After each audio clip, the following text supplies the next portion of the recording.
Welcome to Guide Guru. We hope this video helps. You start by making sure both the WF-C710N earbuds and their case are charged. A full charge avoids interruptions during pairing.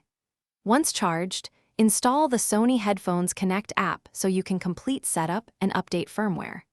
Now turn on Bluetooth on your phone and keep the case within about 1 meter, proximity speeds discovery. These steps reduce connection errors and ensure the earbuds have the latest compatibility fixes before you enter pairing mode. With earbuds powered, you trigger pairing next. Remove them and press and hold the touch sensors or the case pairing button until the LED flashes blue. This signals Bluetooth discovery. Once you see WF-C710N on your phone's Bluetooth list, tap to connect and accept any pairing dialogues. The app may request permissions to manage audio. After connection, the app will show device status so you can configure noise cancellation and controls. This is why pairing through the app is recommended.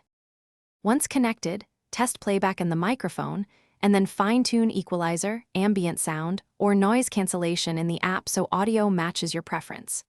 If audio drops or settings don't apply, quickly reboot by returning earbuds to the case, closing it, and reopening. That often refreshes the link. If problems persist, perform a full reset by holding the sensors for 10 seconds until LEDs indicate reset, then repeat pairing. This clears paired device conflicts and resolves stubborn connection faults.